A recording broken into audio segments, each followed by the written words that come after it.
Hey, welcome to Plant Yourself. I'm your host, Howard Jacobson. Two quick announcements before we get to today's show. If you're interested in becoming a health coach, I'm offering another run due to popular demand for people who can't make 8 p.m. on Wednesday nights, Eastern Time. So we're doing another run of the program, which will meet, the practicums will meet at 10 a.m. on Wednesdays, Eastern Time, U.S., which means if you're in Europe or Africa, that might be good for you. Also, if you're in the U.S. and evenings aren't good and you have free time in the mornings, either 7 a.m. Pacific time or 10 to 11:30 Eastern, then you can participate. If you want to find out more about becoming a wicked effective health coach, you can go to wellstartcoach.com. Second thing is, if you're not aware of it, Josh Lajani and I have a book that is free on Amazon Kindle. It's called Sick to Fit. And if you just go to Amazon and search for Sick to Fit, you'll be able to download it for free and read it on any Kindle-enabled device, even a phone, smartphone, tablet, computer, whatever. All right, let's get to today's episode. This is the Plant Yourself podcast. I'm Howard Jacobson of plantyourself.com and wellstarthealth.com. This podcast is part of my mission to help you live a daring and defiant life. So a few months ago at Engine 2's Plantstock in Black Mountain, North Carolina, I was asked to lead the morning runs. Big honor. And my job, of course, is to keep everybody together, so not to cater to the fastest or the slowest, but sort of be the glue that keeps everybody sort of jogging together. And one of the people who came out for the runs was this young woman named Emily Skamla, and she's fit, speedy. She was like pounding out 6-minute miles, and we did some hill repeats one day, and she was just smoking me. And so, I figure, she's young, like in her early 20s, whole food, plant-based, fit, training, like, okay, so 6-minute miles, like, what's the big deal? It certainly didn't occur to me that she was Plant Yourself podcast material. Boy, was I wrong. It turns out Emily has been suffering since the age of 7 with type 2 reflex sympathetic dystrophy, RSD, now known in medical circles as complex regional pain syndrome, but we'll stick to RSD since that's the term Emily uses.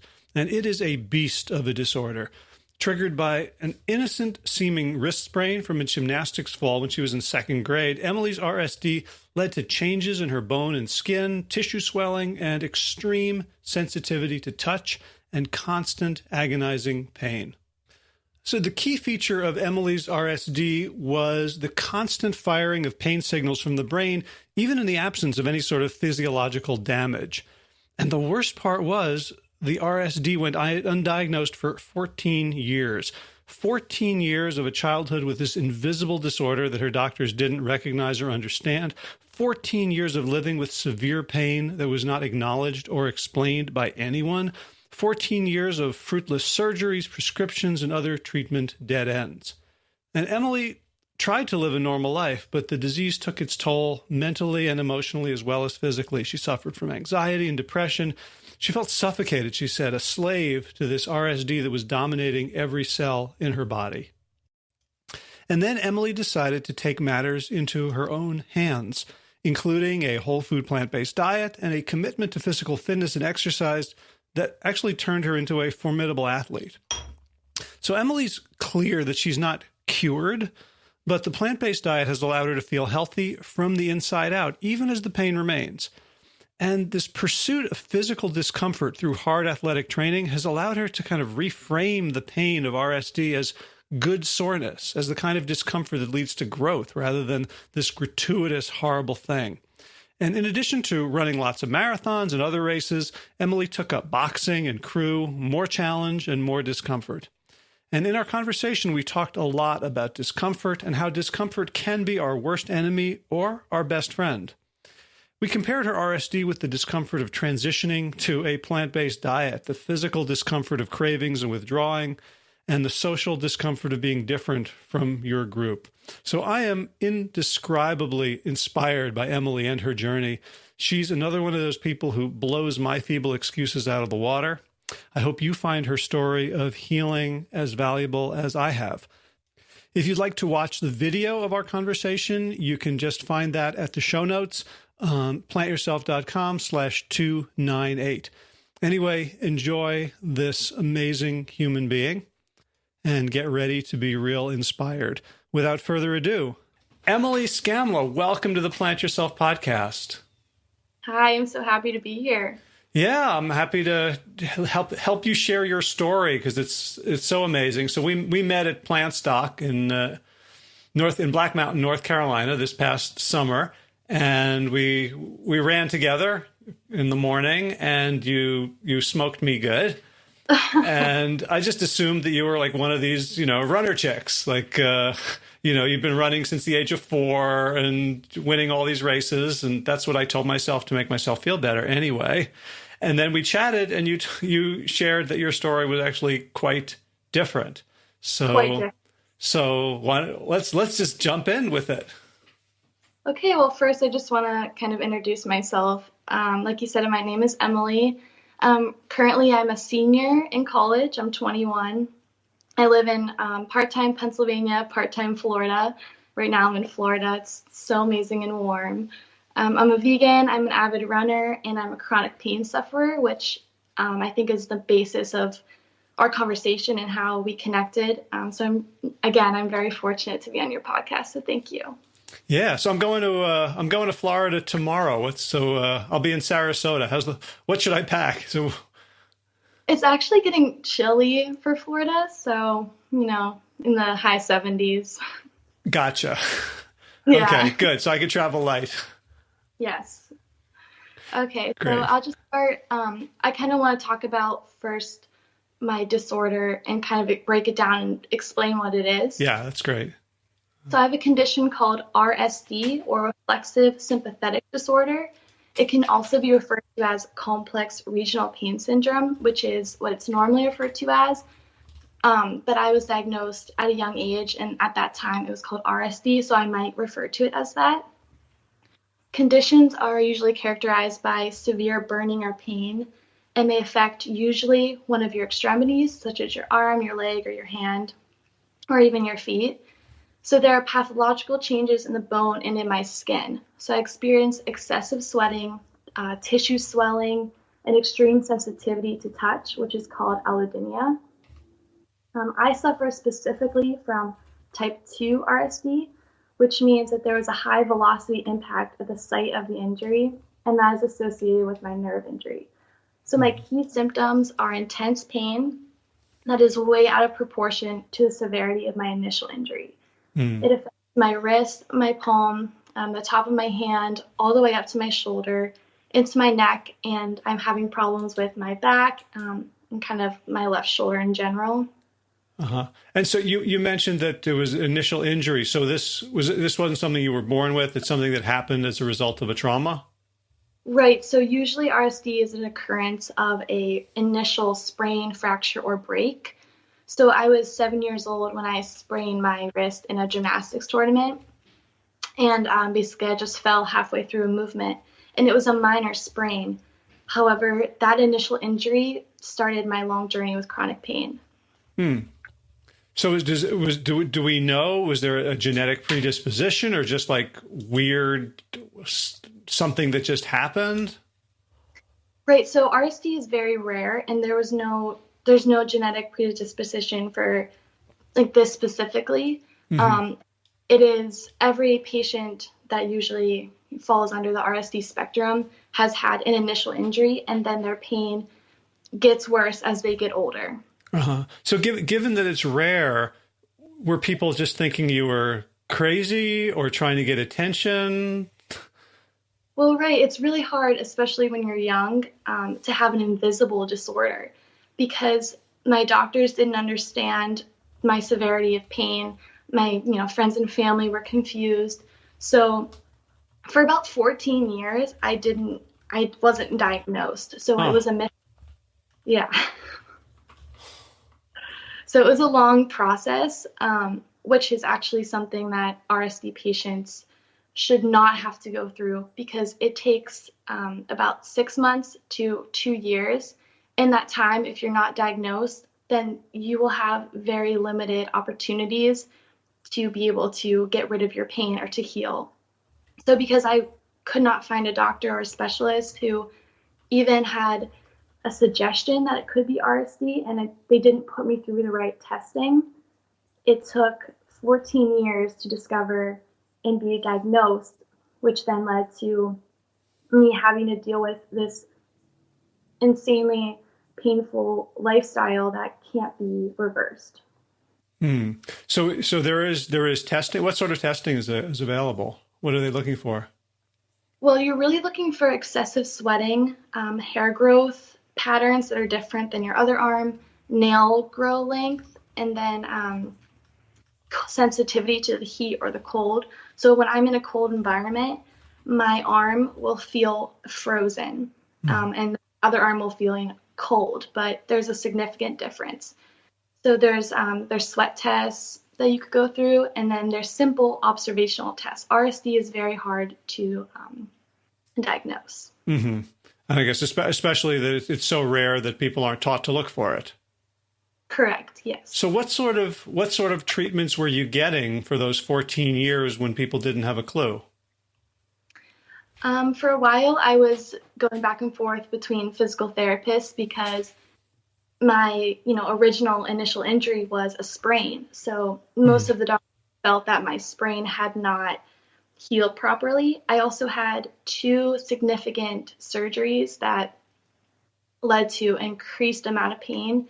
As an RSD sufferer, you want to avoid any surgery, and I was not aware of that because even touching my arm is painful. So anything that invasive is going to increase your pain 100 times fold.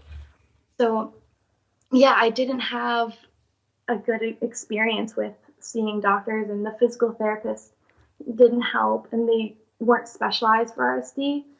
So I did not get the right treatment, and it was a lot of going back and forth between seeing doctors, not making any improvements, quitting, and then having too much pain to just sit and do nothing.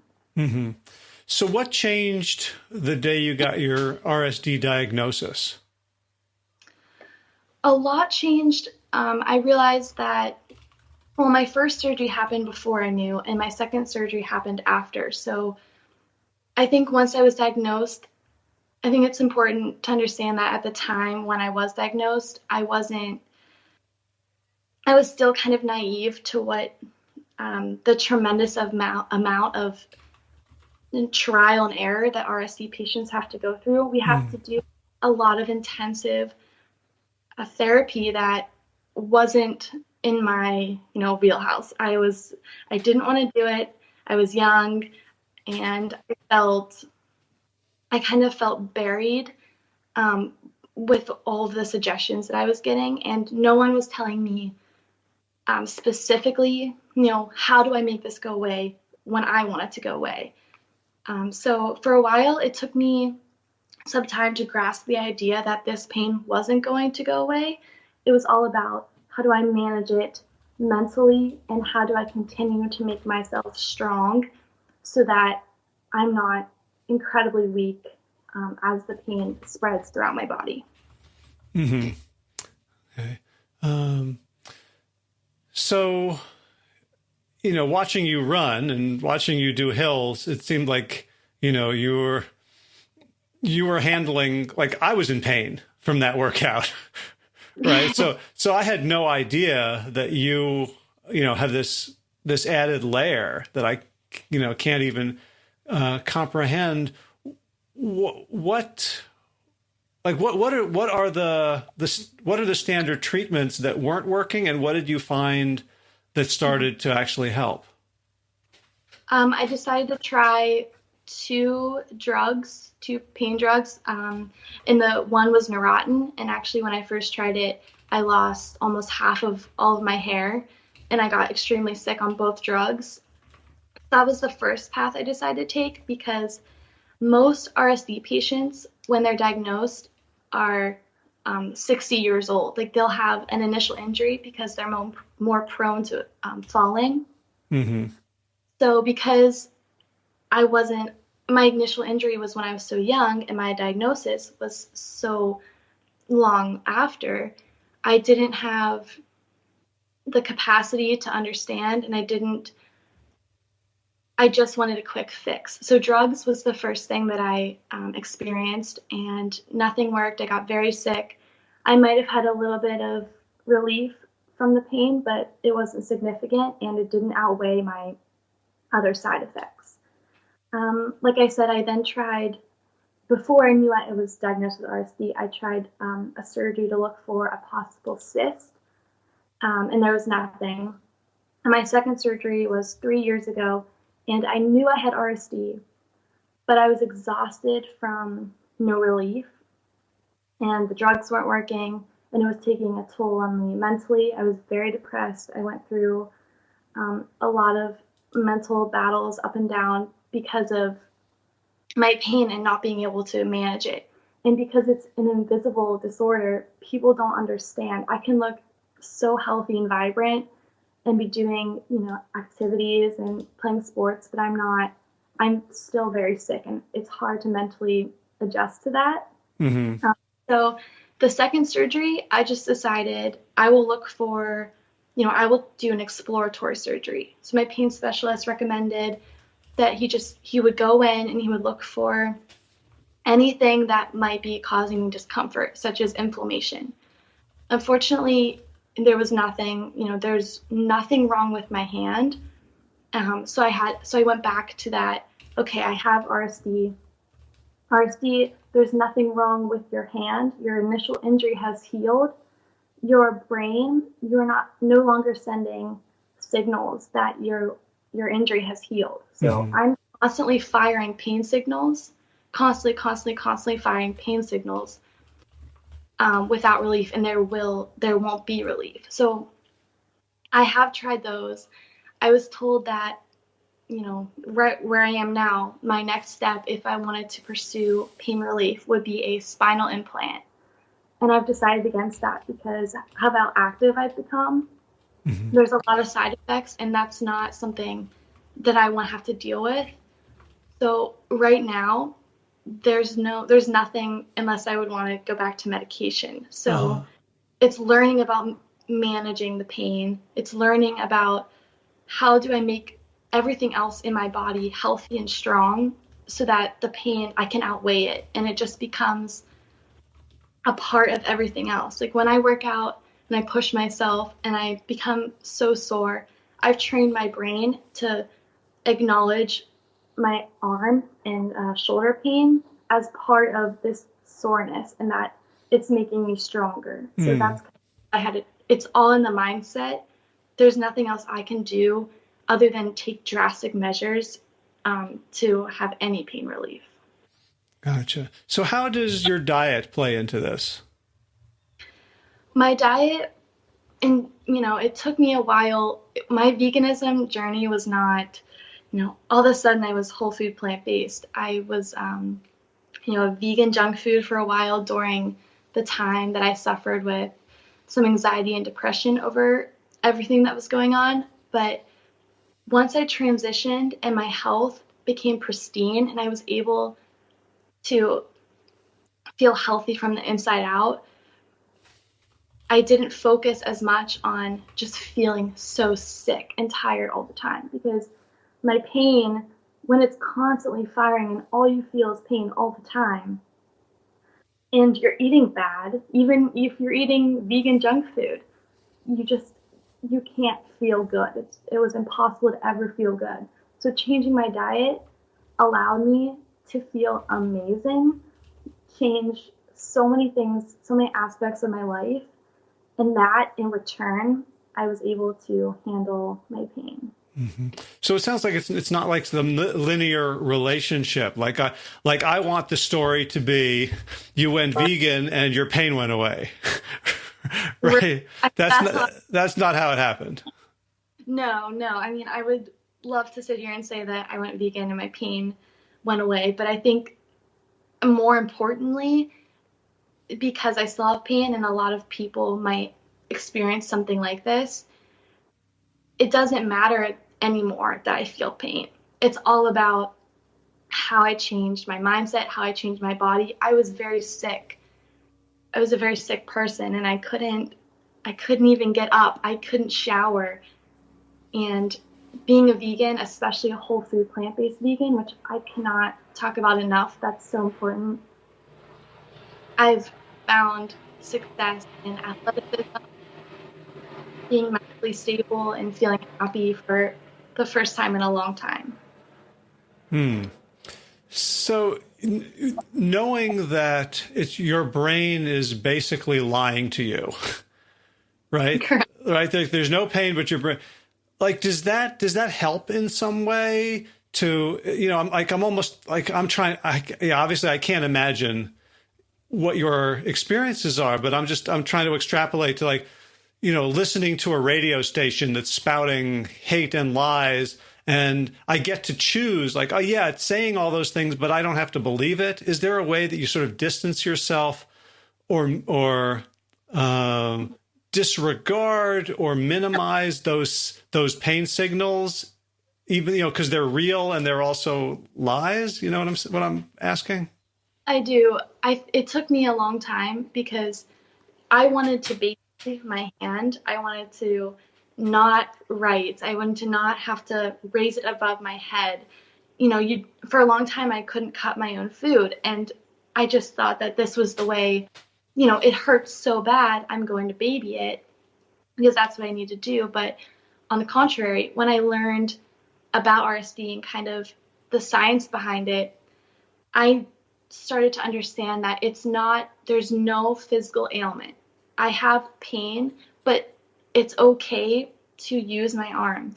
I actually just took up boxing, and it is the most, excruciating pain I've ever felt, but there's nothing wrong with me. So I kind of have to think about it. It's all a mental battle. I have to think about it as if it's soreness or, just power through. So it's definitely not easy.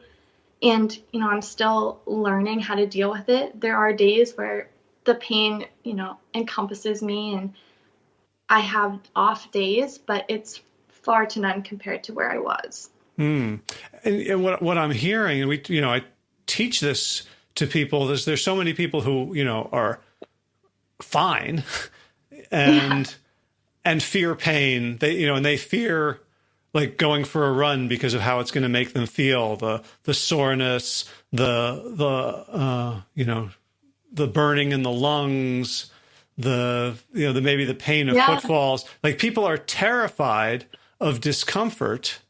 And hearing you talk about, like, it already hurts, so why not, like, get something useful out of the hurt? Yeah, I'm glad you brought that up about being uncomfortable, because everything I've done to get to where I am now was extremely uncomfortable. And I do feel like our society, no one wants to be uncomfortable. And that plays a role in veganism.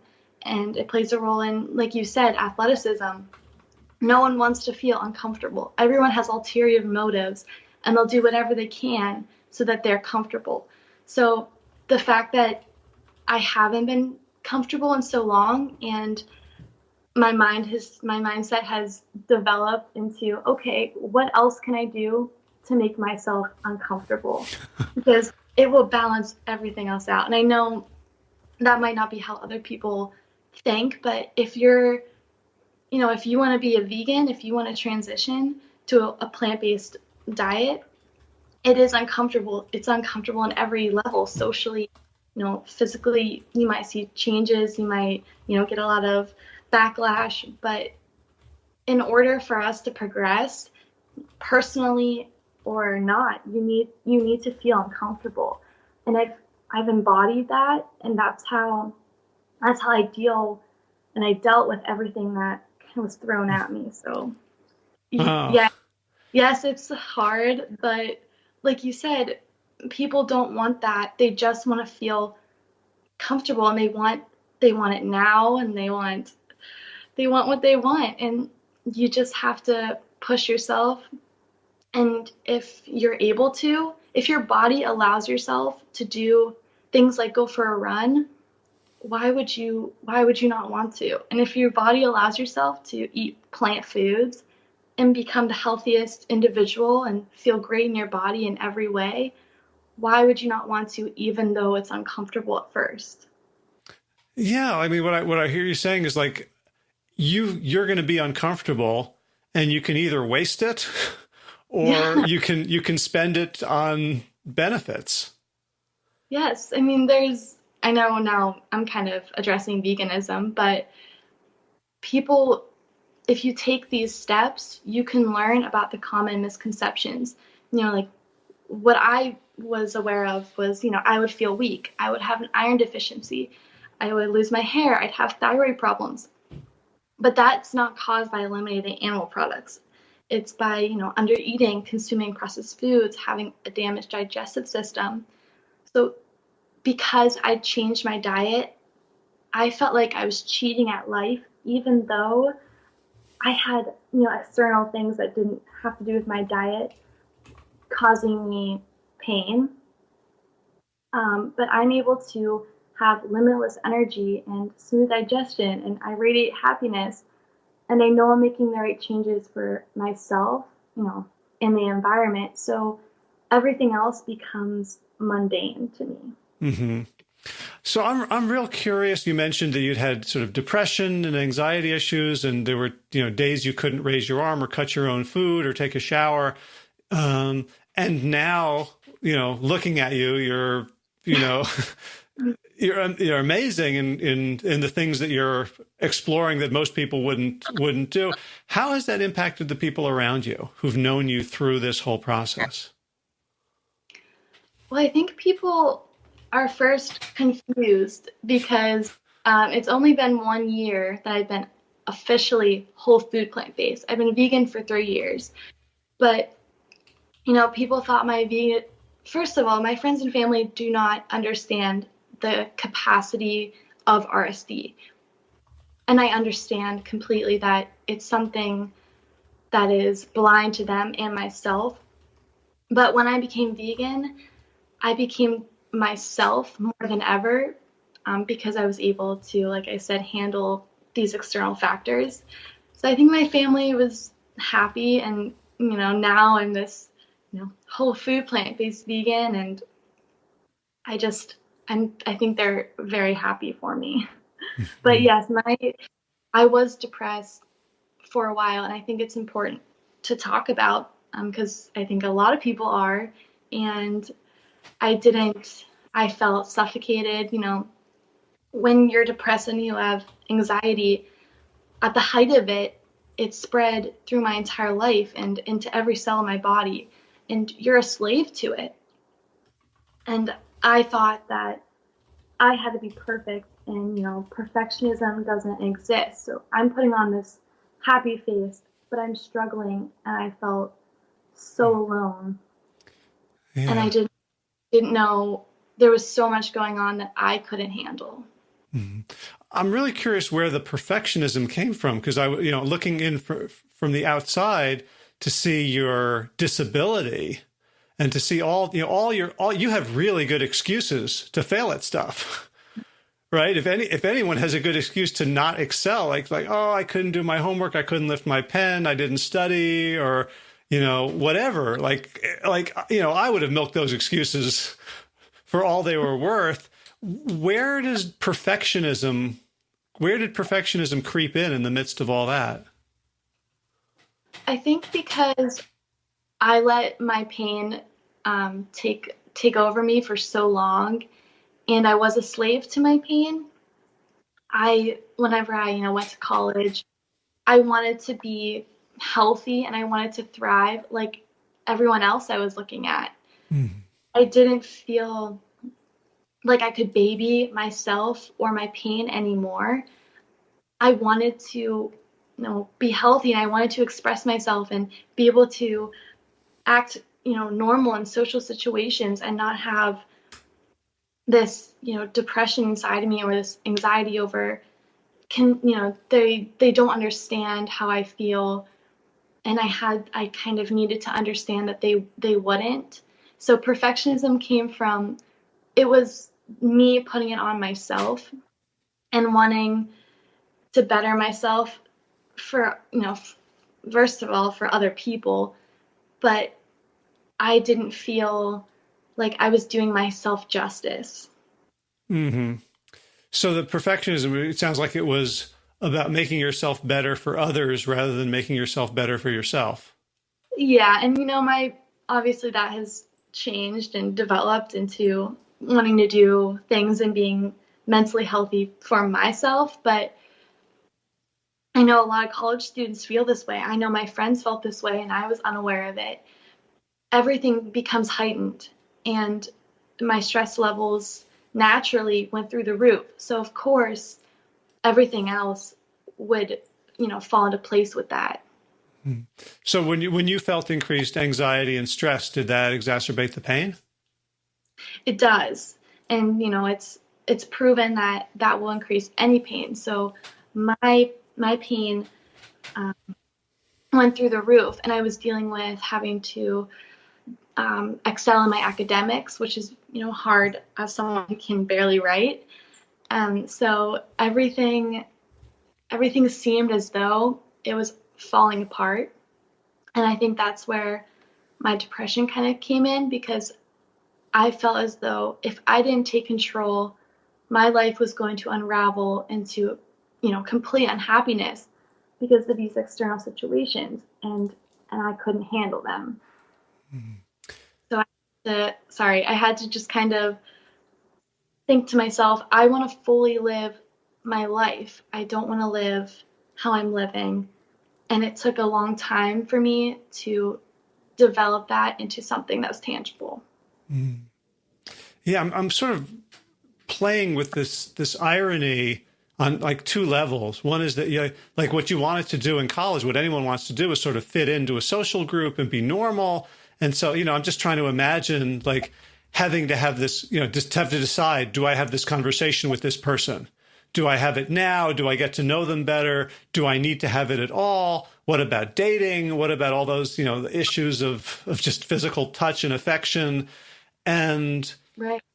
um, and wanting to be perfect to keep those conversations at bay so they wouldn't need to happen actually made it worse. Of course. Yeah. And actually, my first semester as a freshman, like you said, I was trying to figure out how to fit in. So the first thing I did was sign up to try out to be a novice rower for an NCAA team. And this is from never working out, not having a clue how to row, and having all this pain that I decided I would hide. So it was definitely something that ended up not working out, but I did row for a year, and it allowed me to kind of assess, okay, this is how I want my college to go. I want people to see me in this light, and that way I can hide everything else that's going on. So I definitely used it as a cover up, although it was the beginning of my really hard college experience with depression and anxiety and the pain. Yeah. And the other level of irony I'm finding is, so what you're describing in terms of sort of alienation from the peer group you wanted to be a part of is kind of how most people think about and fear going whole food plant-based. Like they think like if I do this thing, then I'm going to be uncomfortable in social situations. I'm going to be ostracized, or I'm not going to be able to eat with anyone anymore. I'm going to have to, right? And for you, like that had been your life before you went whole food plant-based. It was. And, I did isolate myself on purpose, but I also naturally isolated myself because when I started to express my pain and take control, when I started to slowly become a vegan, or when I started to run, to the people that I was associated with, that was uncomfortable for them. So whenever you're the person making changes, especially the significant, people around you, they are going to feel uncomfortable. So I didn't put those feelings or pressures on myself because I knew that I had to do what I needed to do, and people are going to feel that way. And, to this date, those same people don't understand what I'm about, what this whole lifestyle is. but it's about you. It's a personal choice that affects more than you could even think about, affects your world. So you need to just think about yourself. It's definitely hard. I struggled with it for a while.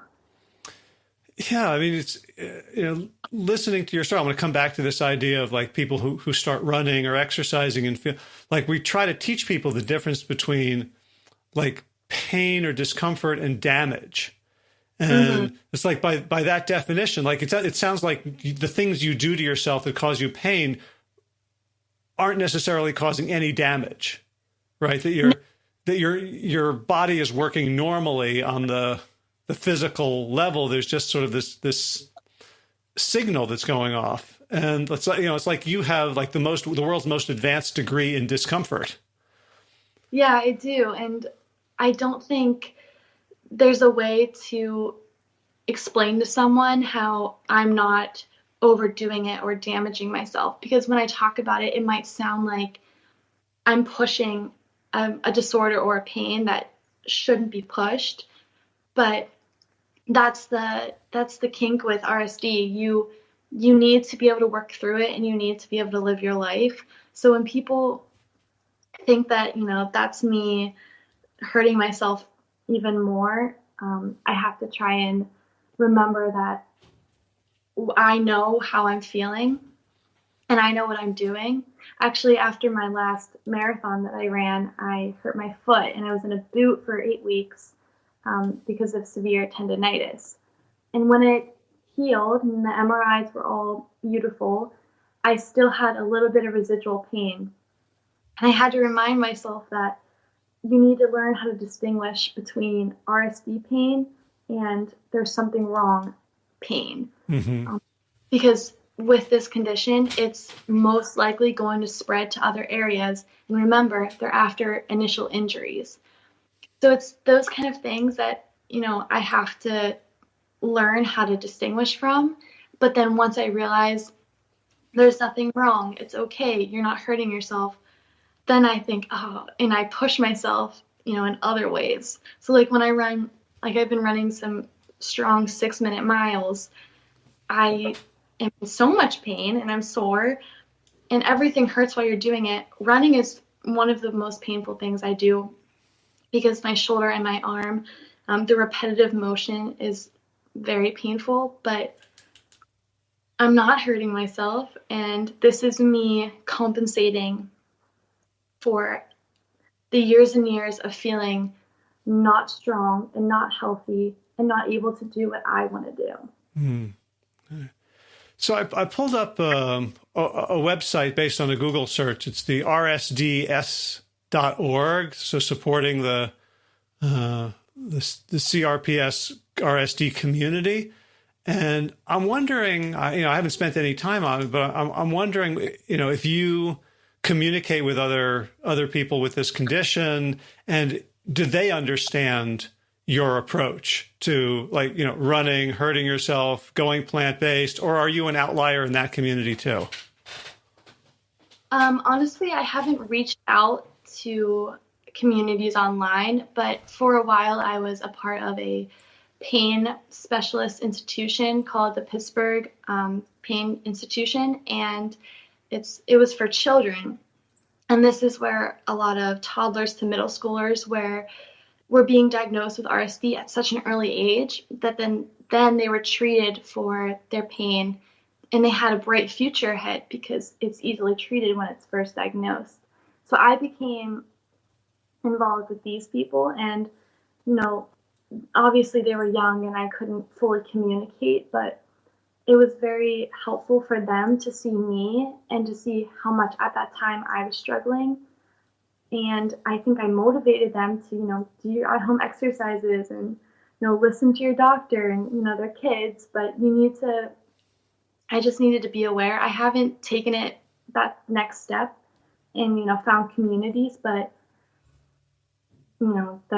it's important for other people to know that it's out there. And I think it's important for these communities to become larger and larger. So doctors and specialists can also be reminded of the condition and to look for it in their patients. because like I said, I went through many specialists and they didn't know how to look for this kind of disorder or know about it in any way. Gotcha. So you see, you're a senior in college right now. And So do you? I hated this question when I was a senior in college, but I'm not asking you because of that. But I'm asking you because of your life experience so far. Do you have plans like to, like to do anything? Like what do you want to do with your life given what you know and what you've experienced? well, for a while now, I wanted to be a professional commercial pilot.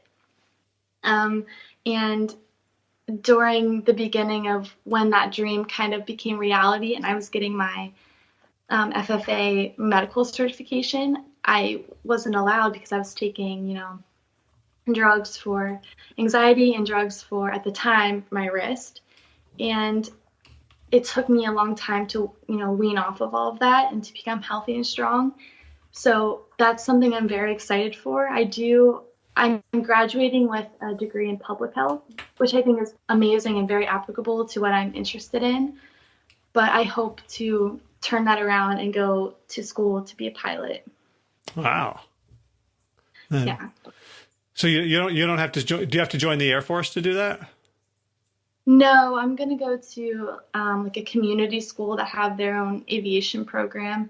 It'll take about 9 months to get my ratings and then like a year and a half to get my hours. And then I'll be set to interview for regional airlines. So. Gotcha. So as you go out into the world and meet people, we spoke about your RSD, partly because I'm a nosy podcaster and I just want to know everything about everybody. But I'm wondering, like, how public are you, if you were to, I don't know, wherever you'd go to talk about it or simply, just live your life your way? So am I like willing to talk about my disorder? Is that what you're? Well, I know you're willing to because you're doing it here. Yeah. But in terms of like what is the like do like if you're in a study group and you're just meeting a group of people in a new class, do you talk about it? Do you mention it? How like I have a Nike swoosh on my shirt. Do you have like an RSD swoosh that people can? No, where I'm coming from, I can't speak for other RSD sufferers, but I just want to be a part of everyone else. And I don't want to have a label. If it comes up and I'm asked about it, or, if I say, oh, my wrist really hurts, I need to take a break, I'm very open to discussing it. Mm-hmm. But, I feel great and I don't want other people to think of me in that way. And I know it's completely fine. And chronic pain is something we should all talk about. And it's not anything to be, ashamed of. But I don't think it's necessary. And, mm-hmm. I'm perfectly happy keeping it on the down low. Gotcha. So I guess my last question, I have, it might be a jerky question, in which case you can just say so. But I'm wondering, it's given this horrible condition has given you such insight and clarity and wisdom. I'm wondering, like, are you ever like a little bit grateful for it or wonder who or what you'd be if things had gone in a different direction? Yes, I'm definitely grateful. I'm not, obviously I don't wish this upon anyone, but it made me take necessary steps to heal the rest of my body. I don't think I'd be running or boxing or teaching spin classes. I don't know if I would be a vegan. Hopefully I would have found it and, transitioned, but I'm thankful that I have a story that I think other people can relate to, even if they don't have such a chronic pain or pain at this level. Everyone's dealing with something, and it's just how our society is. We're riddled with mental health issues and physical issues, and even simple things like digestion. Like everyone I talk to has a problem with digestion. And I think because I have so much knowledge about veganism and, now I can talk about athleticism, it's changed the trajectory of how my journey is. So I am grateful for my journey as a whole. Mm-hmm. Yeah. I mean, because I can feel, that this conversation I'm going to carry it with me on my next run where I feel like quitting. Yeah.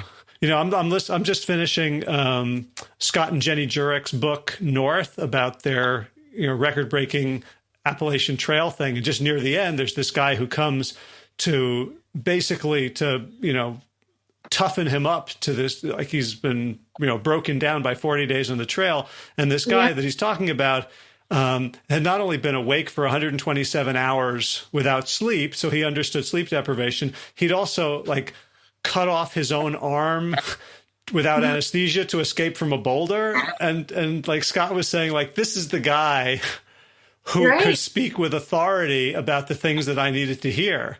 And I feel like you have that in really important ways, that you're carrying something in a very sort of intense, expanded way that you've gone to the darkest hole and back and brought this gift for the rest of us. I mean, I hope that's how other people can look at it. I'm really grateful that, that's how it comes off, because it was not an easy experience, but, it was well worth it. Wow. Any final words or thoughts or anything you wanted to share with us that we didn't get to yet? I don't think so.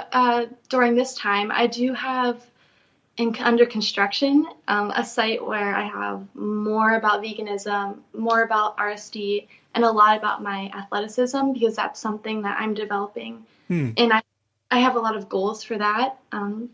So if, your followers want and the listeners want to email me about anything, any questions, any advice, any stories, I would be grateful to read them. My email is my last name, Skamla, Skamla, @gmail.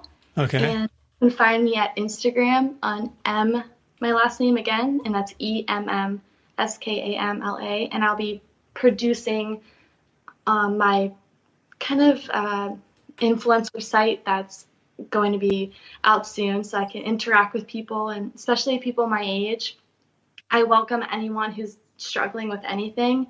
I have a long list, and I have a lot of wisdom I can impose. So anyone and everyone is welcome. I would love to talk to some people and help other people on this journey as well, because it's never too late. We can all make that switch. It's not the end for anyone. Wow. So I'll also post those in the show notes, erskamla@gmail.com and EMM on Instagram. So you can get them here or get them at the show notes. I don't know what show this will be yet, but if you just search for SKAMLA in the top box on the right, on the search box, they will find you. Thank you. And I just want to say one more thing, that I guess the takeaway that I would want people to know the most is that I found how to live, and living is such a magical thing, and most people just exist.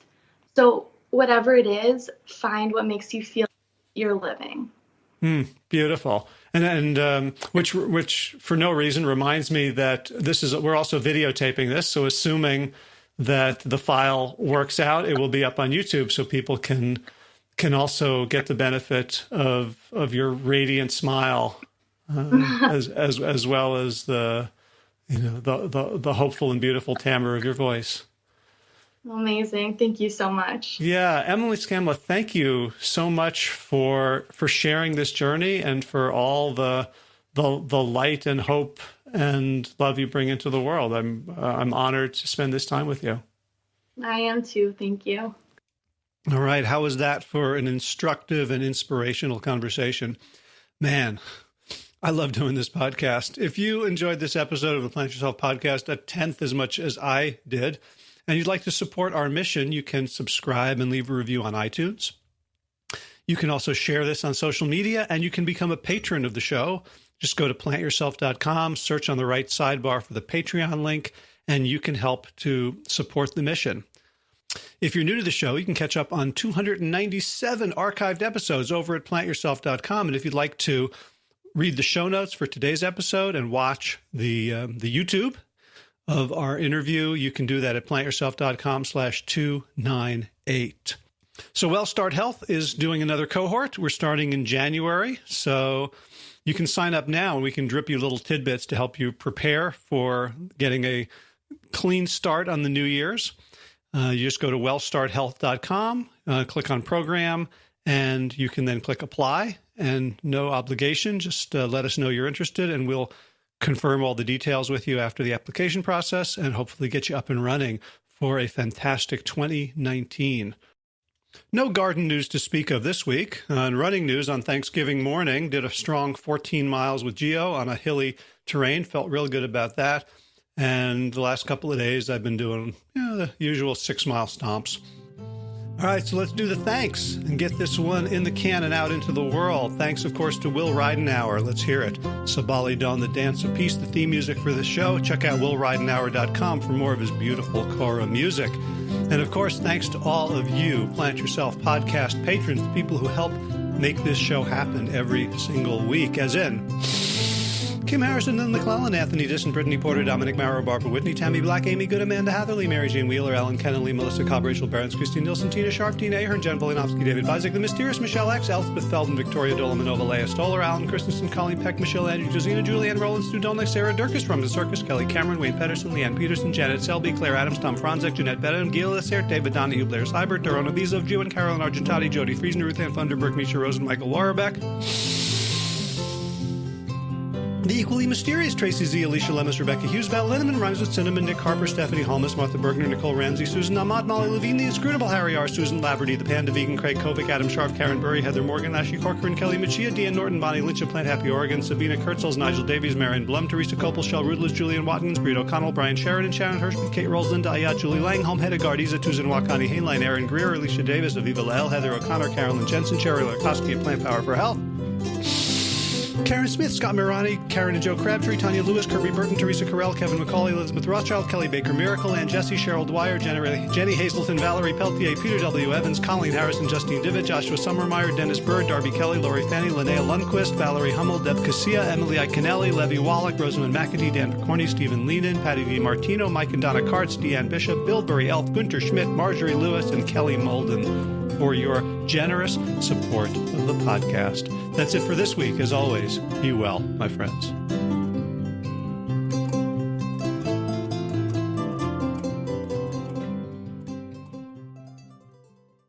All right, time for thanks. Thanks to Will Ridenauer for allowing me to use his beautiful song, Sabali Dawn, the Dance of Peace. You can find more of Will's music at his website, willridenauer.com. And of course, thanks to all of you Plant Yourself podcast patrons. Kim Harrison, Lynn McClellan, Anthony Disson, Brittany Porter, Dominic Marrow, Barbara Whitney, Tammy Black, Amy Good, Amanda Hatherley, Mary Jean Wheeler, Ellen Kennelly, Melissa Cobb, Rachel Barons, Christine Nielsen, Tina Sharp, Tina Ahern, Jen Filikanovsky, David Vizek, The Mysterious Michelle X, Elspeth Feldman, Leah Stoller, Alan Christensen, Colleen Peck, Michelle Andrew, Josina, Sarah Durkis, Rhymes with Circus, Kelly Cameron, Wayne Pedersen, Janet Selby, Claire Adams, Tom Franzek, Jeanette Benham, Gil Lassert, David Donahue, Blair Seibert, Dorona Bizov, Gio and Carol Argentati, Jody Friesen, Ruth Ann Funderburg, Misha Rosen, Michael Warbeck.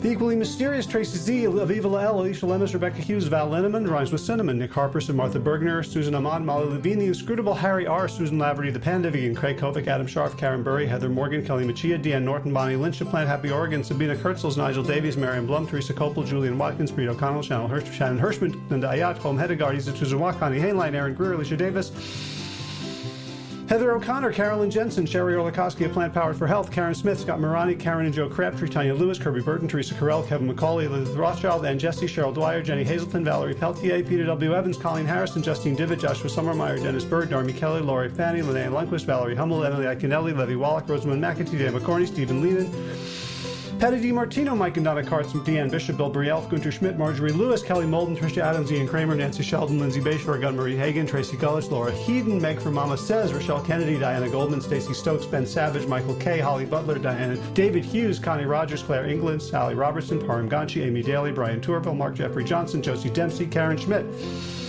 Pamela Hayden, Emily Perryman, Olga Sidorowska, Allison Corbett, Richard Stone, Lauren Vaught of Edible Musings, Aaron Hasty, Sean Owen, Sagar Nayak, Erica Piedra, and Danielle Roberts for your generous support of the podcast. That's it for today. As always, be well, my friends.